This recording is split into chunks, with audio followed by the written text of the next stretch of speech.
بسم اللہ الرحمن الرحیم۔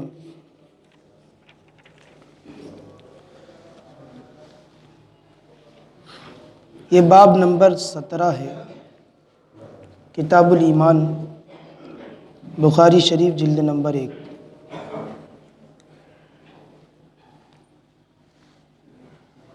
امام بخاری نے اس باب کی شروعات قرآن کریم سورہ توبہ کی آیت کریمہ سے کی ہے۔ اعوذ باللہ من الشیطان الرجیم، فَإِن تَابُوا وَأَقَامُوا الصَّلَاةَ وَآتُوا الزَّكَاةَ فَخَلُّوا سَبِيلَهُمْ۔ یہ پوری آیت کریمہ سورہ توبہ کی آیت نمبر 5 ہے۔ فَإِذَا انْسَلَخَ الْأَشْهُرُ الْحُرُمُ فَاقْتُلُوا الْمُشْرِكِينَ حَيْثُ وَجَدتُّمُوهُمْ وَخُذُوهُمْ وَاحْصُرُوهُمْ وَاقْعُدُوا لَهُمْ كُلَّ مَرْصَدٍ فَإِن تَابُوا وَأَقَامُوا الصَّلَاةَ وَآتُوا الزَّكَاةَ فَخَلُّوا سَبِيلَهُمْ إِنَّ اللَّهَ غَفُورٌ رَحِيمٌ۔ تو جب حرمت والے مہینے گزر جائیں تو مشرکین جو کہ فساد کرتے ہیں انہیں قتل کرو جہاں تم پاؤ، اور ان کو پکڑو اور ان کو گھیرو اور ہر جگہ ان کی طاق میں بیٹھو۔ تو اگر وہ توبہ کر لے اور نماز قائم کرے اور زکوٰۃ دے تو پھر ان کا راستہ چھوڑو، بے شک اللہ بخشنے والا مہربان ہے۔ اسی آیت کریمہ کو لے کر کے کچھ مشرکین اسلام کی اس کی شبیہ کو بگاڑنے کی کوشش کرتے ہیں، اور اس آیت سورہ توبہ آیت نمبر 5 کا حوالہ دے کر یہ کہتے ہیں، دیکھو قرآن نے کہا مشرکین کو مارو، جہاں پاؤ مارو، تو قرآن مارنے کا، کاٹنے کا حکم دے رہا ہے۔ اسلام دہشت گردی سکھا رہا ہے۔ یہ آیت کا وہ حوالہ پیش کرتے ہیں، صرف اتنی ہی آیت پڑھتے ہیں، آگے پیچھے کچھ نہیں پڑھتے۔ قرآن کو سمجھنے کے لیے قرآن کا شان نزول سمجھنا ضروری ہے، حدیث سمجھنا ضروری ہے۔ قرآن کو خالی اپنے فہم و فراست سے کوئی نہیں سمجھ پاتا۔ امام بخاری نے پہلے قرآن کی آیت پیش کی، اس کے بعد میں حدیث پیش کی۔ یہ اس بات کو بتانا چاہتے ہیں جگہ جگہ کہ دیکھو قرآن کو حدیث کے ذریعے سے سمجھو، اپنی عقل کے ذریعے سے نہیں سمجھا جا سکتا۔ قرآن کو سمجھنا ہے تو رسول اللہ کے فرمان کے ذریعے سمجھو۔ تو اس آیت کریمہ کا حوالہ دیتے ہیں۔ اصل میں یہ آیت کریمہ ایک ماحول کے تحت نازل ہوئی۔ ماحول کیا تھا؟ ماحول یہ تھا کہ مدینے میں، مکہ میں جو مومنین رہتے تھے ان کا جینا محال کر دیا تھا کافروں نے۔ اتنی دہشت گردی پر وہ اتر آئے تھے، اتنی دہشت گردی پر اتر آئے تھے کہ ساری حدیں پار کر دی تھی انہوں نے، اور بے جا مسلمانوں کو ستا کر، تکلیف دے کر مار ڈالتے تھے۔ اسلام نے یہ حکم دیا اب تم بھی دفاع کرو، تو اپنے دفاع کے لیے مارنے کا حکم ہے، اور ان مشرکین کو مارنے کا حکم ہے جو دہشت گردی پھیلا رہے تھے، مارنے آ رہے تھے۔ ہر مشرک کو مارنے کا حکم نہیں۔ اگر ہر مشرک کو مارنے کا حکم ہوتا تو فتح مکہ کے دن ایک بھی مشرک مکہ میں نہیں رہتا، ایک بھی کافر فتح مکہ کے دن بچتا نہیں۔ اگر تمام کافروں کو مارنے کا حکم ہوتا تو کسی جگہ کوئی کافر بچتا نہیں، کیونکہ پوری دنیا میں کئی سو سال تک صرف اسلام کی حکومت رہی۔ اگر لیا جائے تو قرآن پر تو عمل کرتا ہی ہے مسلمان، تو جب اس کو پاور ملے گا تو اور زیادہ نہیں عمل کرے گا۔ اگر یہ بات صحیح ہوتی کہ اسلام کاٹ مار سکھاتا ہے معاذ اللہ، تو پھر تو جب مسلمانوں کی حکومت رہی تب تو سب کو صفایا کر دینا چاہیے تھا نا، نہیں کیا مسلمانوں نے۔ کیوں؟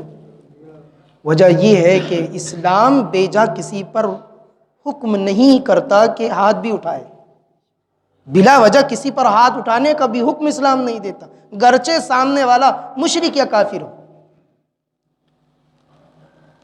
خود اللہ کے رسول صلی اللہ علیہ وسلم نے کئی مشرکین کو پناہ عطا فرمائی، کئی کافروں کا ذمہ لیا ہے۔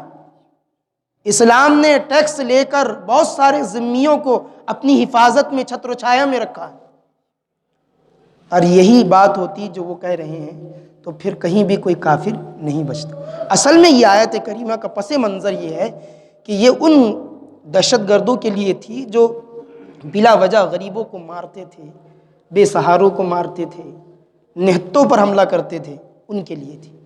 ہر کافر، ہر مشرک کے لیے یہ آیت کریمہ نہیں۔ بہرکیف اللہ تعالیٰ نے فرمایا اب اگر وہ جو دہشت گردی کرتے ہیں، جو آتنک مچا رہے ہیں مشرکین کافر، اب اگر وہ مکہ کے کافر اور مکہ کے مشرک توبہ کر لیتے ہیں تو پھر انہیں چھوڑ دو۔ قرآن نے کہا فَإِن تَابُوا، اگر وہ توبہ کر لیتے ہیں اپنے دہشت گردی سے، وَأَقَامُوا الصَّلَاةَ، اور نماز قائم کرتے ہیں، وَآتُوا الزَّكَاةَ، اور زکوٰۃ دیتے ہیں، فَخَلُّوا سَبِيلَهُمْ، تو ان کا راستہ چھوڑ دو۔ ان اللہ غفور الرحیم، پھر اللہ تو بخشنے والا مہربان ہے۔ اگر تو کوئی اپنی غلطی سے توبہ کر لیتا ہے تو اللہ تو بخش دیتا ہے۔ اسلام کی تاریخ پڑھنے کے بعد ہر ذی عقل انسان جس کو ہوش ہے، انصاف والا ہے، منصف مزاج ہے، اسلام کی تاریخیں پڑھنے کے بعد کوئی بھی اسلام کا گن گائے بغیر نہیں رہ سکتا، چاہے وہ مشرک ہو یا کافر۔ صحیح طور سے مکمل اسلام کی جس نے اسٹڈی کر لی، پھر وہ کلمہ پڑھنے پر ہی مجبور ہو گیا۔ جس نے صحیح طور سے قرآن سمجھا، صحیح طور سے حدیث سمجھی، حضور کی سیرت کو پڑھا، پھر وہ نہیں رہا اس سے، بس اس نے اسلام ہی قبول کیا۔ یہ اتنے گرویدہ کیوں ہوئے لوگ اسلام کے؟ اصل میں ان کو بتایا غلط گیا تھا، پھر جب انہوں نے تحقیق کی تو تحقیق میں اس کا الٹ نکلا۔ لوگ بتا دیتے اسلام دہشت گرد ہے، لیکن جب تحقیق کی، ریسرچ کیا تو پتا چلا اسلام سے بڑا امن کا پیامی کوئی مذہب نہیں ہے۔ سب سے زیادہ اگر امن پسند مذہب ہے تو ہے اسلام۔ بہرکیف لوگوں کی گندی جیسی سوچ ہوتی ہے ویسے ہی وہ بکتے ہیں۔ اسلام کے خلاف زہر جو اگلتے ہیں وہ ان کی خود کی سوچ ہے۔ ایک مرتبہ حضرت رسول کریم صلی اللہ تعالیٰ علیہ وسلم کی بارگاہ میں ابو بکر صدیق رضی اللہ تعالیٰ عنہ، عمر فاروق اعظم رضی اللہ تعالیٰ عنہ، سرکار عثمان غنی، سرکار مولا علی مشکل کشا، بہت بڑے بڑے صحابہ موجود تھے۔ ابو جہل کا گزر ہوا۔ روایت میں ہے کہ ابو جہل نے حضور کی طرف، حضور کو مخاطب کر کے معاذ اللہ یہ کہا کہ میں نے تم سے برا انسان نہیں دیکھا، معاذ اللہ۔ جب اس نے یہ کہا کلمہ گستاخی کا، حضرت ابو بکر صدیق پاس بیٹھے تھے، فوراً کھڑے ہو گئے، کھڑے ہو کر بدبخت کا جواب دیا کہ یا رسول اللہ، میرے ماں باپ آپ پر قربان ہو، آپ جیسا پاکیزہ انسان میں نے نہیں دیکھا ہے، میری آنکھوں نے محمد مصطفیٰ سا حسن و جمال کا پیکر نہیں دیکھا ہے۔ جب حضرت ابو بکر صدیق نے اس کا جواب دے دیا تو حضور نے، ابو جہل نے جب کہا تھا تو فرمایا تھا صدقتا، صحیح بول رہے ہو۔ اور جب حضرت ابو بکر صدیق نے یہ عرض کیا تب بھی حضور نے فرمایا صدقتا یا ابا بکر، ابو بکر تم نے بھی سچ کہا۔ صحابہ نے اس کی وجہ پوچھی، حضور یہ دو چیزیں ہیں، ضد ہے، وہ برا کہہ رہا ہے، ابو بکر آپ کو بہتر فرما رہے ہیں، تو دونوں ایک ساتھ سچ کیسے ہو سکتے ہیں؟ تو سرکار نے فرمایا میں نبوت کا آئینہ ہوں، میں نبوت کا آئینہ ہوں، آئینے میں جو آتا ہے اپنی شکل دیکھ کر ہی بتاتا ہے۔ ابو جہل آیا اپنی شکل دیکھ کر، کیونکہ وہ سب سے برا ہے اس لیے برا کہا، اور ابو بکر آئے کیونکہ وہ سب سے اچھے ہیں اس لیے انہوں نے اچھا کہا۔ تو گویا کہ محمد مصطفیٰ نبوت کا آئینہ ہے، جو ان میں دیکھتا ہے وہ اپنی صورت دیکھ لیتا ہے۔ یعنی کہنے کا مطلب یہ ہے کہ اپنے خیالات، جس کے خیالات گندے ہوتے ہیں وہ گندی بکواسیں کرتا ہے، اور جس کے خیالات پاکیزہ ہوتے ہیں وہ اچھی بات کرتا ہے، یہ کہنے کا مطلب ہے۔ تو بہرکیف یہ آیت کریمہ پیش کی حضرت امام بخاری نے، اور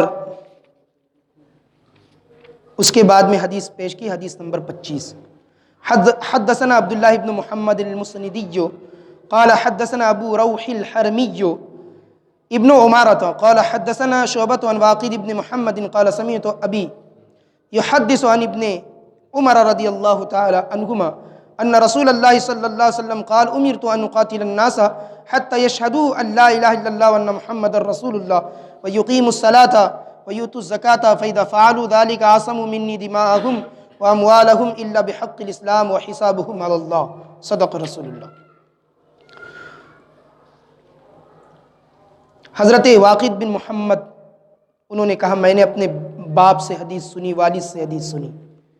میرے والد حدیث بیان کرتے تھے، لوگوں کا وہ دور میں ماحول ہی الگ تھا، وہ گھر میں بھی حدیث بیان کر رہے ہیں اور بیٹا سن رہا ہے، اور بیٹا سن کے اس کو یاد کر لیتا ہے اور پھر دوسروں سے وہ بھی بیان کرتا ہے۔ تو واقد بن محمد کے والد محمد نے حضرت واقد سے حدیث بیان کی۔ وہ کہتے ہیں میرے والد نے مجھ سے حدیث بیان کی۔ کیا حدیث بیان کی؟ وہ حضرت عبداللہ بن عمر کی روایت بیان کرتے ہیں کہ اللہ کے رسول صلی اللہ علیہ وسلم نے فرمایا امرت ان اقاتل الناس حتی یشہدوا، مجھے حکم دیا گیا کہ میں لوگوں سے جہاد کروں یہاں تک کہ وہ اس بات کی گواہی دیتے اللہ کے سوا کوئی معبود نہیں اور حضرت محمد صلی اللہ علیہ وسلم اللہ کے رسول ہے، اور نماز قائم کر لیں، زکوٰۃ ادا کرنے لگے، اور جب وہ ایسا کر لیں گے تو ان کا خون اور ان کے اموال مجھ سے محفوظ ہو جائیں گے، مگر اسلام کے حق، سوائے اسلام کے حق کے، اور ان کا حساب اللہ کے ذمہ کرم پر ہے۔ حدیث کا مطلب یہی ہے، ان لوگوں سے جنگ کرنے کا حکم ہے جو لوگ زیادتیاں کرتے تھے، جو لوگ زیادتی کرتے تھے ان لوگوں سے جنگ کرنے کا حکم ہے، اور یہ پوری دنیا کا قاعدہ ہے، ہر ملک کا قاعدہ۔ کوئی بھی ملک اتنا زیادہ صبر والا نہیں ہے کہ کوئی اس پر میزائلیں داغے جائیں اور چپ چاپ خاموش بیٹھا رہے۔ دفاعی سسٹم بھی لگایا جاتا ہے۔ کیوں لگائے جاتے ہیں؟ آتنکی ایک آ گیا سرحد میں تو اس کو فوراً گولی مار دی جاتی، کچھ نہیں پوچھا جاتا۔ کیوں؟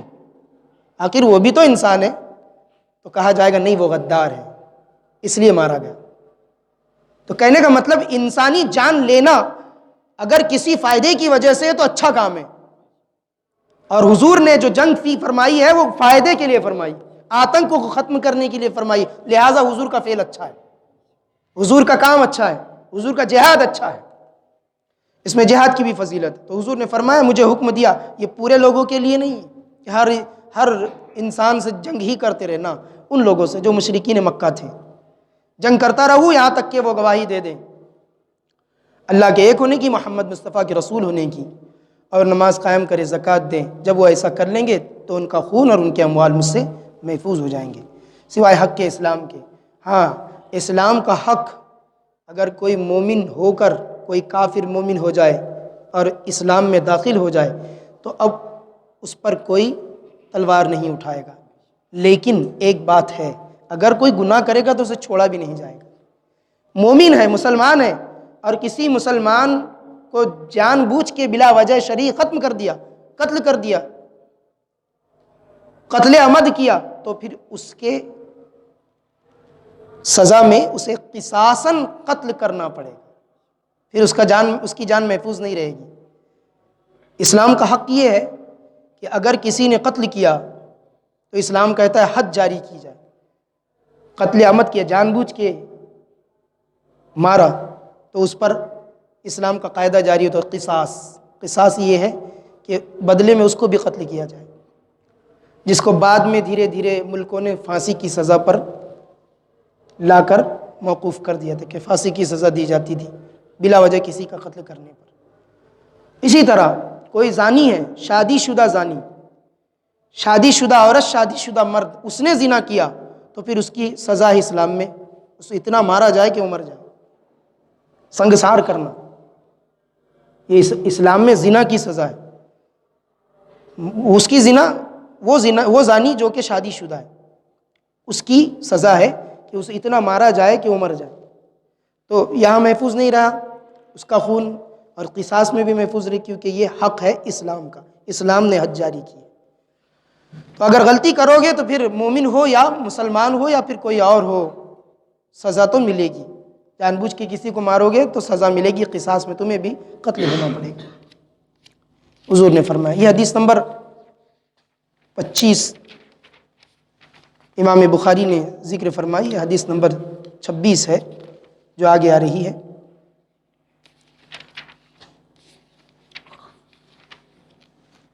انشاءاللہ تعالی اس کا بیان ہوگا۔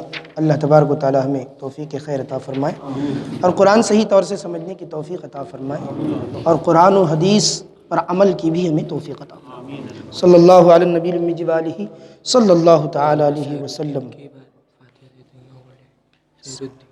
صلی اللہ تعالی علیہ وسلم، صلاۃ و سلام علیہ